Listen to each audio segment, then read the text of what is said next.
naked men. Badly drawn naked men.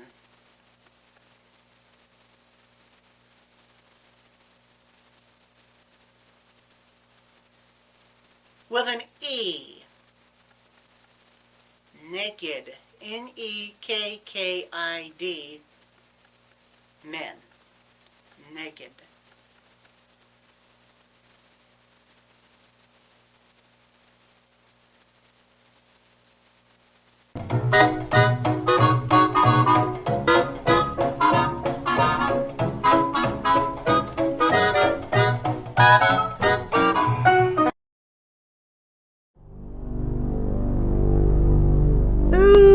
Okay, so after the wasp woman incident, I think we might have a general idea of what the town of Harvest is all about. Fucking crazy people. So, I don't know. Do we really want to know the extent of people's craziness in this town? Do we really want to know? The answer to that question is yes. We really, really, really do want to know. So, our next stop is right next door to the now deceased Wasp Woman's place. Whoever this Johnson guy is must be pretty glad Wasp Woman is no more, though we'll let him figure that fact out. Wasp Woman may have been a literal giant wasp, but we still did brutally murder what I assume was a person. Anyway, we notice that Mr. Johnson has a classic car sitting in front of his house. A 1948 Tucker, to be precise. It seems that it might be a precious artifact of his, especially judging by his, impenetrable fortress. Hello, Steve. How's the husband-to-be?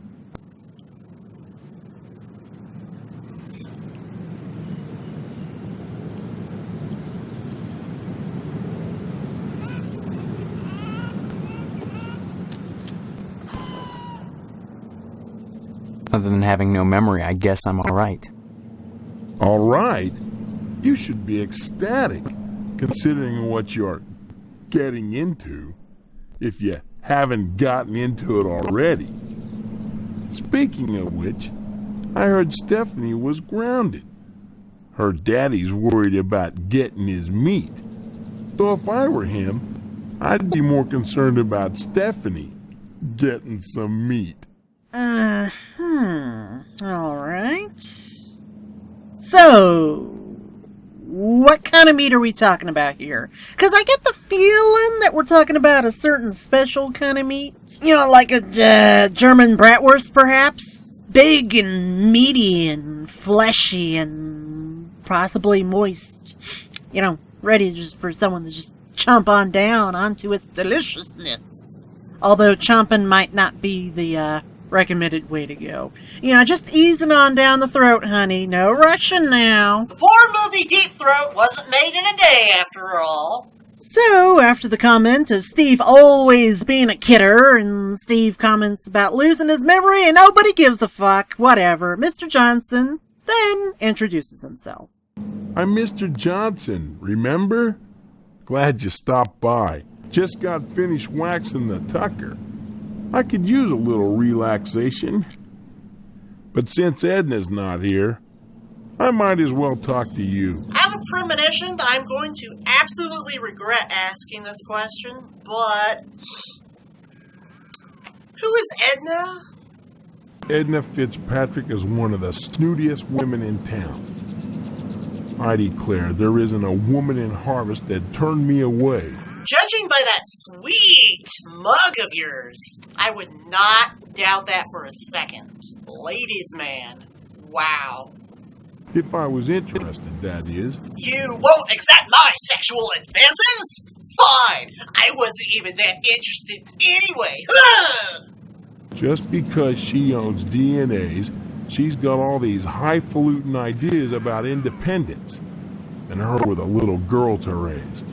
That child needs a father. And Edna, well, she needs a good hard penis.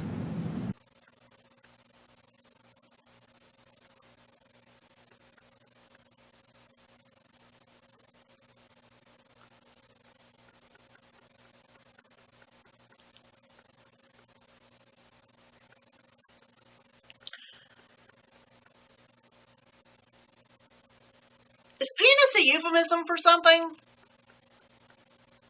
We're still talking about bratwurst, right? Am I right? I'll admit DNA's done it does good business.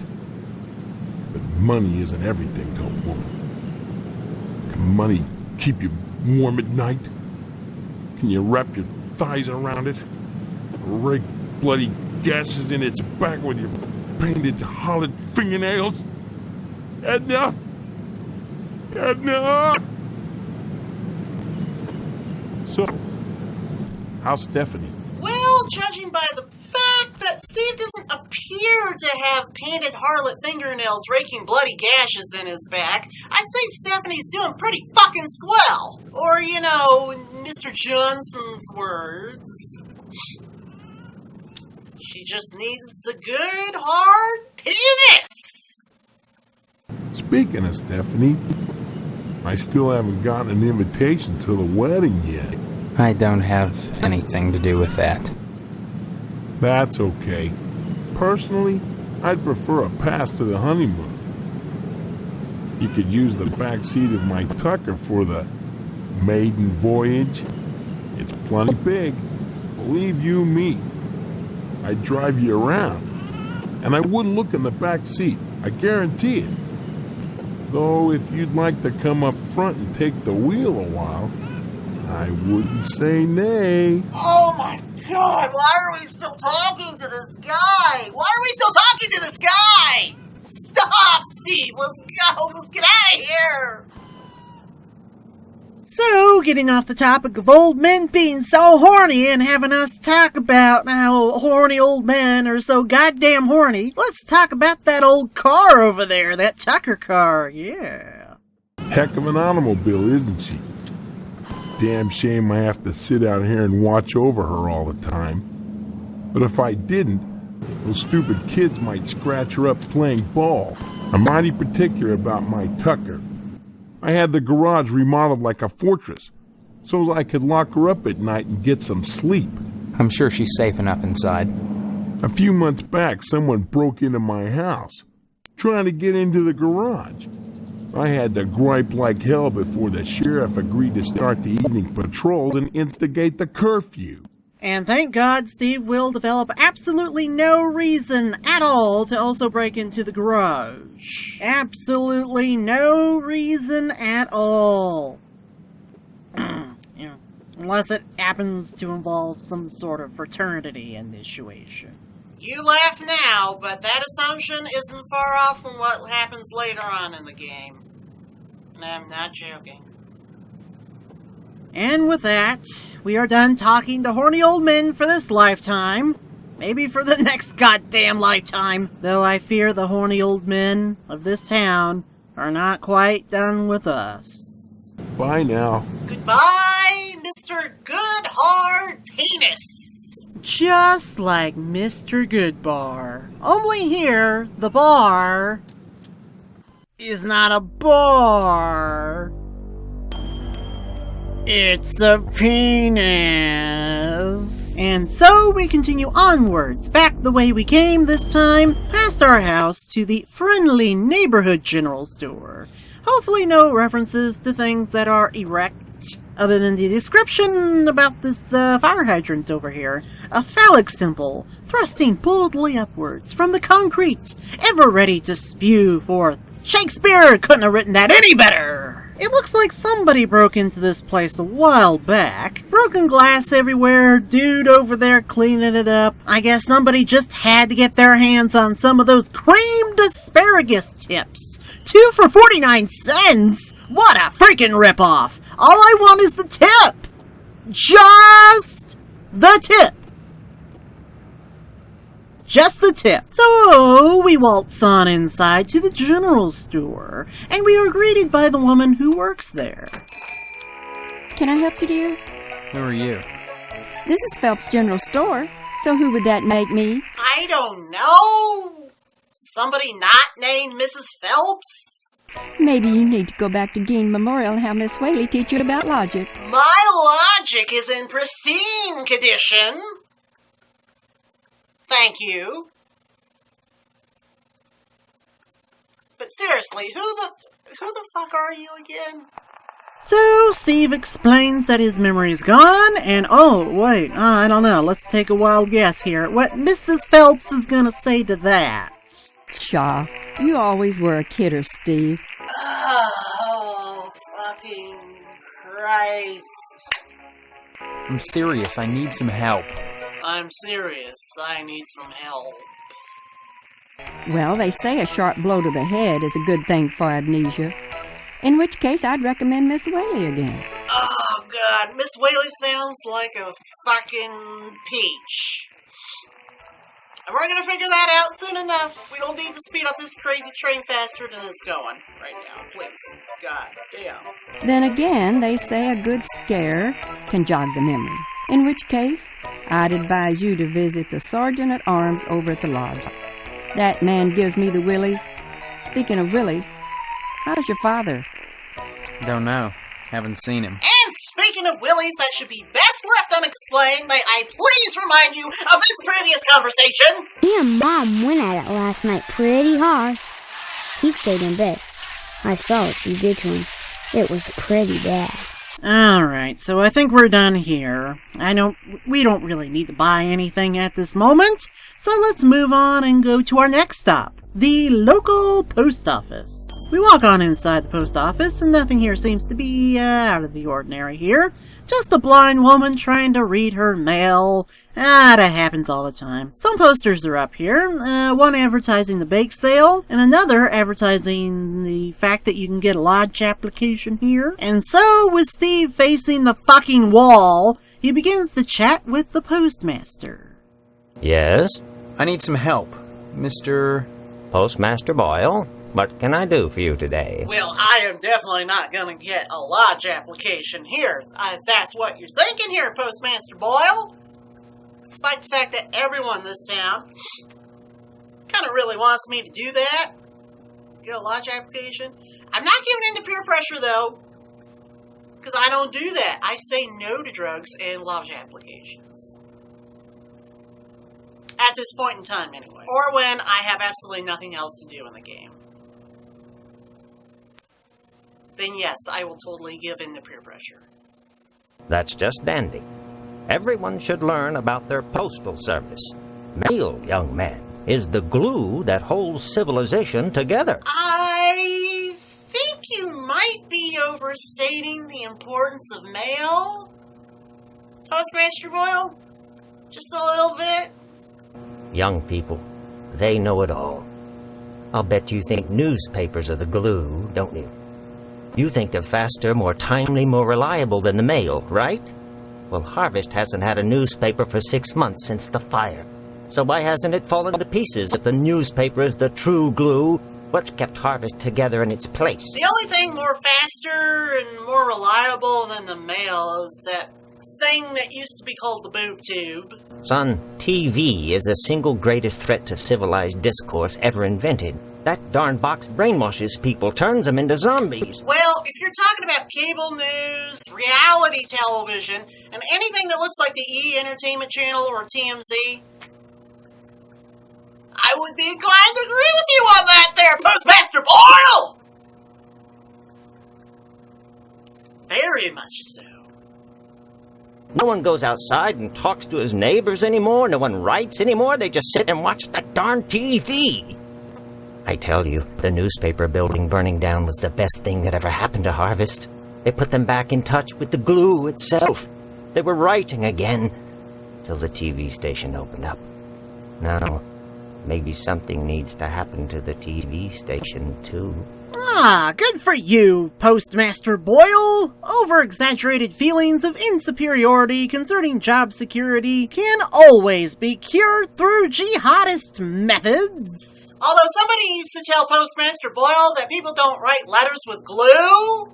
So, let's ask a little more about this newspaper fire that I'm sure Postmaster Boyle had absolutely nothing to do with. Well, around 10 o'clock one night, the whole newspaper building went up. Just like that. An accident. Well, I suppose it was at that. The sheriff never made any arrests, and he would have if there'd been any evidence, now wouldn't he? It was an accident. Wink, Wink. Hey, all I know is I didn't see anything. The woman in the red shirt trying to read her mail who's blind, probably didn't see anything. And Steve, of course, has amnesia, so even if he did see anything, then that memory's tits up anyway. Well, it works for Postmaster Boyle anyway. He doesn't even lament about how much Steve is such a kidder and all for faking amnesia. Even though that is a really stupid thing to kid about. Alright. Enough of this. Let's just get out of this terrorist recruitment camp for easily disgruntled post office workers. Next time you post, don't forget the zip code. And next time you go postal, don't forget to fucking leave me out of it! And our next stop on the Harvest Tour of Psychopaths is right next door at the friendly neighborhood barbershop, owned and operated by a man named Pastorelli. We go inside and we find the barbershop bustling with activity. Well, sort of. Mr. Pastorelli is the one sweeping up, though don't bother talking to him because he don't freaking understand a freaking lick of English anyway. A few things in this shop catch our attention, like this red-eyed demonic sheep that might be alive, might not be, who knows. Up on the wall to the far left is a mounted, alien head. Okay. Aliens are dangerous sports, I guess. But not nearly as dangerous as those murderous cows. In the picture on the far right that's full of airplanes, Colonel Buster Monroe is shown flipping the bird from his B-17 cockpit. And I totally agree with this, because fucking paparazzi, y'all need to leave the military airspace. So, yes, we can't really talk to Pastorelli, so let's go talk to this little dude over here. Howdy, Steve. Yeah. Howdy back, Mr. It's swell, Steve. Don't you pull my old leg now. Change your mind about that aluminum siding? Yes, Mr. Swell sells aluminum siding, which I guess was a thing in the 50s, I don't know. Overall, though, Mr. Swell does seem to be the swellest guy in all of Harvest, though I'd probably use the word sane. Yeah, little dude just wants to get that aluminum siding onto your house. That's not a bad thing. Keeps it warm in the summer, cool in the winter, and it keeps out the sheep. You know, I would ask what he means by that, but red-eyed demonic sheep standing behind Pastorelli is probably all the explanation we need. So, Mr. Swell drones on and on about aluminum siding, and he also mentions that he's a plumber, and, I'm actually starting to get really bored talking to this guy. What I wouldn't give to hear Mr. Potsdam talking about squeezing his meat again. Anyway, changing subject here, let's talk Pastorelli. Pastorelli's a rube from way back.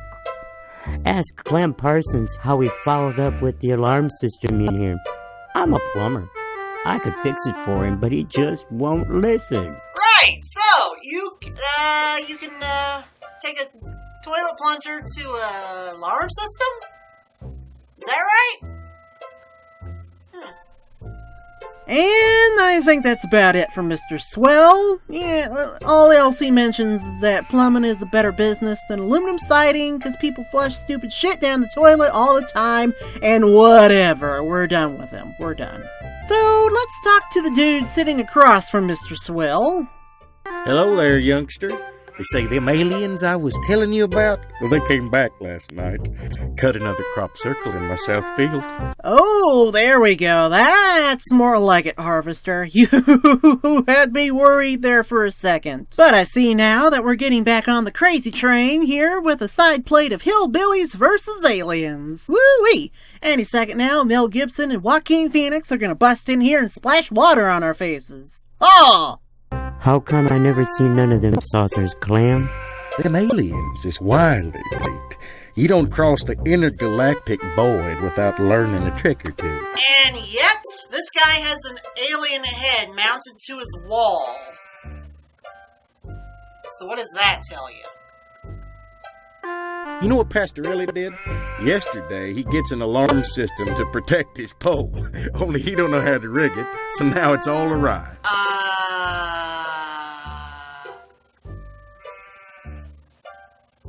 His pole? Why, that barber's pole of his is his pride and joy. Brought it all the way over from Italy, wrapped all special-like. Oh, his barber's pole. Oh, well. I thought the way this game was going, we were referring to his South Pole. It ain't nothing but colored glass with some bulbs stuck up in it. But he thinks it's the be-all, end-all. Installed that alarm system just to protect it. Though who in tarnation would want to steal a worthless piece of junk like that? I don't know. Now, I don't know if you might be seeing a little bit of a theme going on with some of the people in Harvest. Mr. Johnson has his Tucker, his pride and joy. According to him, somebody tried to break into his garage a while back. Meanwhile, Pastorelli has his barber's pole, which is his so-called be-all end-all, and Pastorelli seems mighty concerned about its security. And back at the general store, there was a break-in there, though we're not exactly sure what was taken there. So perhaps our objective in this game could be to figure out who's breaking into these residences and doing some five-finger discounting. And Steve, being the good, very bland-sounding dude that he is, I'm serious, I need some help. is gonna capture the thief and be the hero of this incredibly weird town chock full of old, horny, perverted men obsessed with meat, not to mention the currently rotting carcass of Tetsuya Crumb, the gigantic human-sized wasp, who was just not long for this world. If you are assuming that's where this game is going, God help you.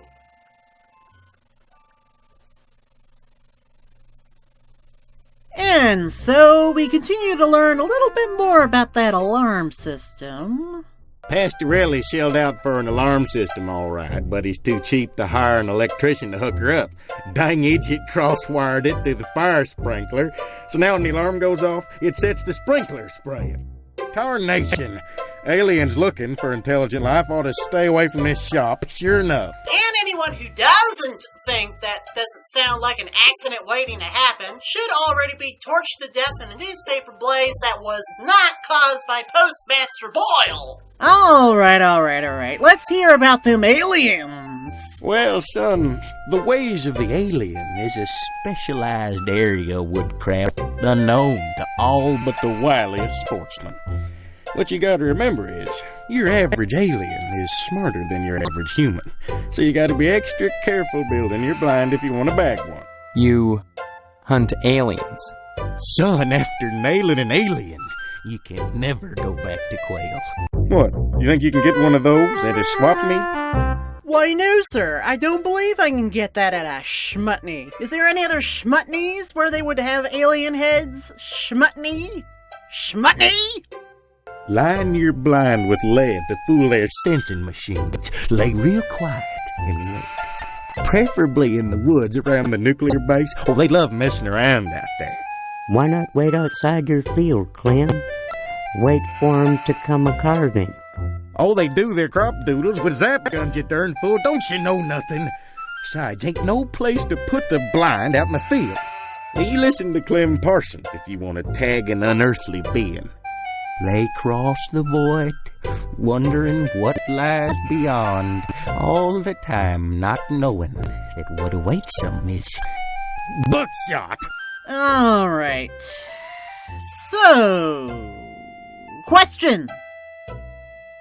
Is it wrong for me to love this hillbilly hick to freaking death? Aliens are smarter than your average human being. Except when it comes to freaking lead. Somebody should have told Fox Mulder this a long time ago. sees here, what I was thinking is I'd tag up with this Parsons feller, and out with the help of Mr. Swell, we could erect some kind of fortress out there made out of nothing else except aluminum siding, painted with several coats of that perfectly safe lead paint. We could take out our alien hunting up to the next level here, yeah! Hell, we can go full-on Charles Bronson here from Death Wish 3, and get ourselves an anti-tank missile launcher and take down them darn saucers. How's that for a buckshot? So,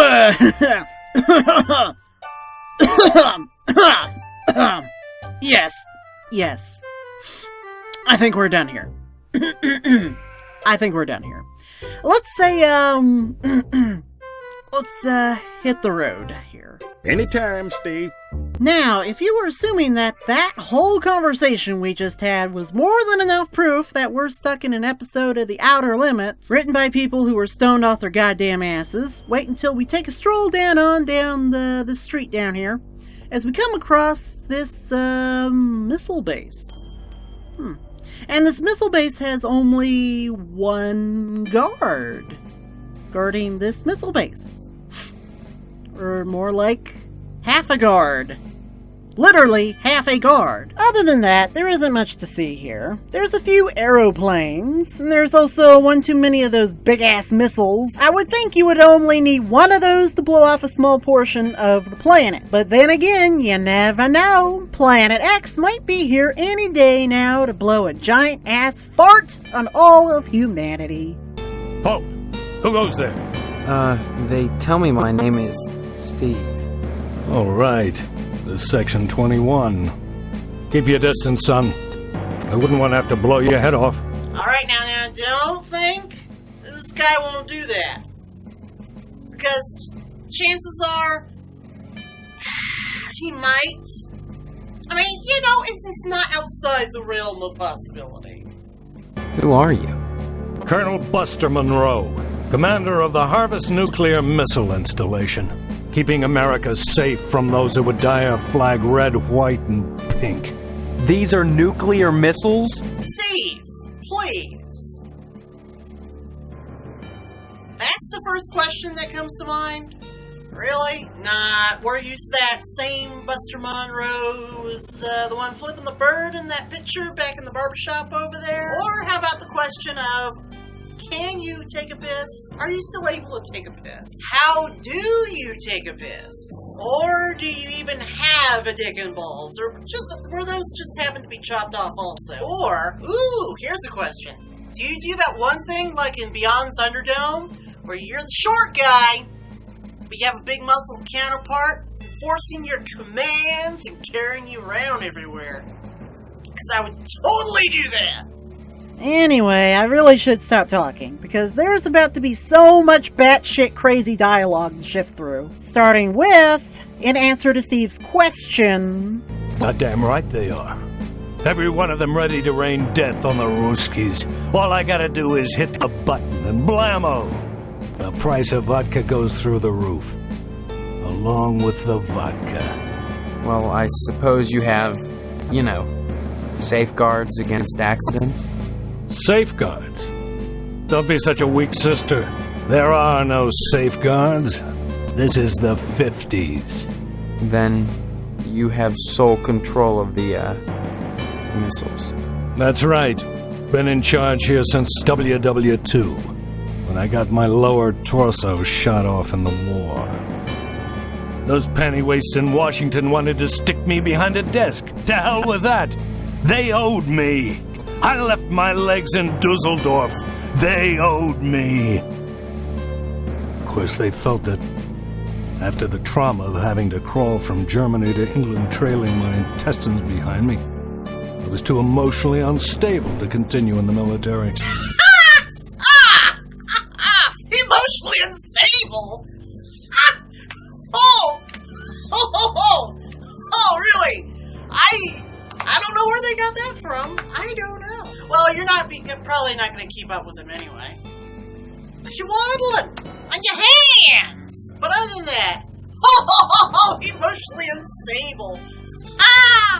That's why they gave me this nice cushy job. and put me in charge of the nuclear missiles. They put him in charge of the nuclear missiles because he was too emotionally unstable. Well, that makes nothing but sense to me. Oh my god! There's so many amazing topics to discuss with the Colonel! I could do an entire video on just the shit that this guy says. I wanted to get back into the thick of the action and out of this desk job, but those firemen are a damn peculiar bunch of ladies.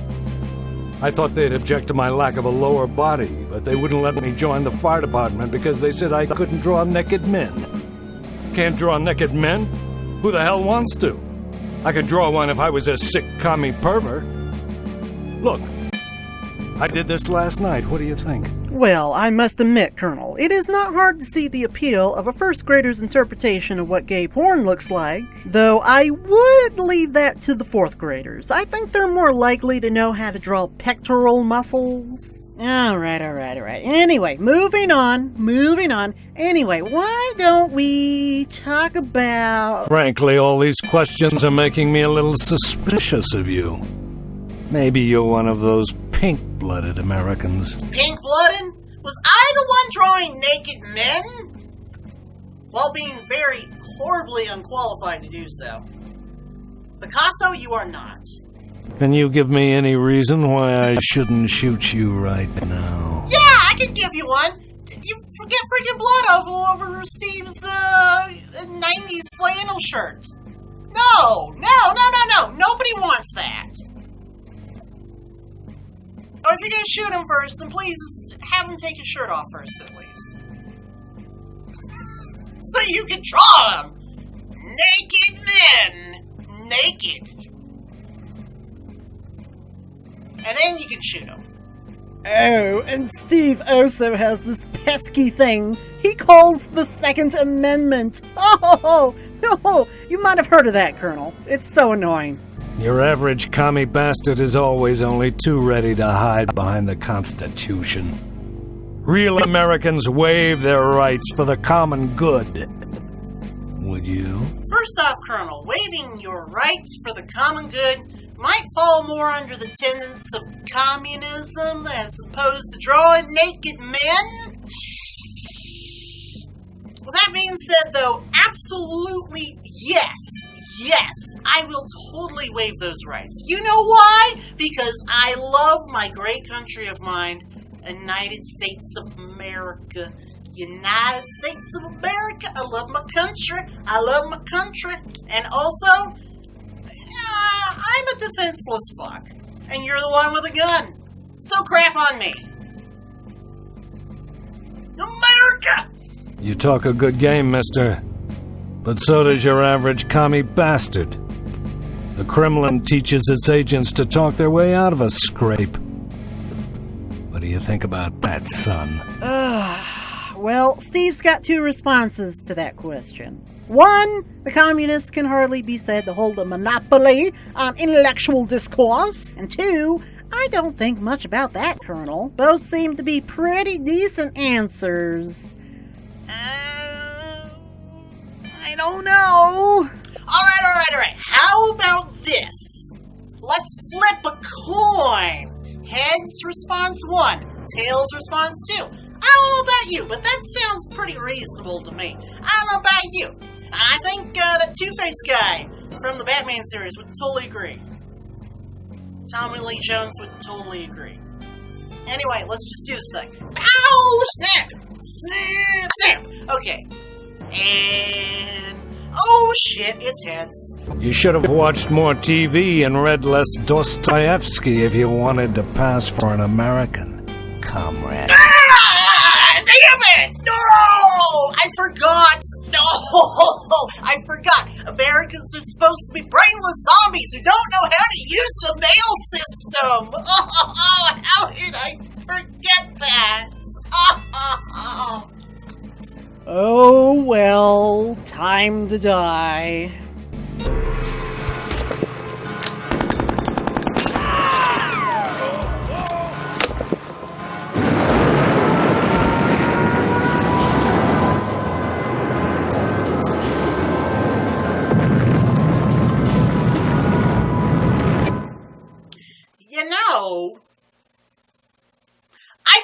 death?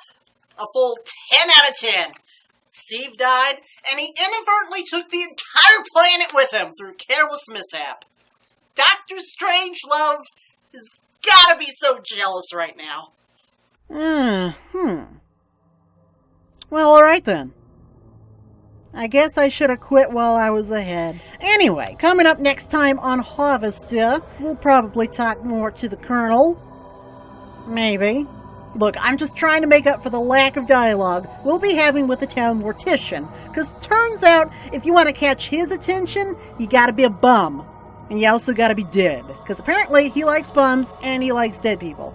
Don't ask me why, it's just what he does. Also, the horny old men of this town strike again! Viagra-ridden geriatrics, here we come, baby! Ho, ho, ho. Also, Edna Fitzpatrick of DNA's Diner. I don't know, seems to me normal. Until we start talking about the lodge, and then it's all harvest moon this, and ripened wheat that, and rip your own stomach out with a scythe, and on and on and on and on. Oh, you know women. And speaking of the lodge, yes, all roads do indeed lead to the lodge, and all roads for Steve ultimately lead to being a kind, innocent, and helpful steward to his fellow citizens. Ha! Bullshit! Ha ha ha ha! Oh my god! But no, seriously, he does do all those things. He totally does. Until next time!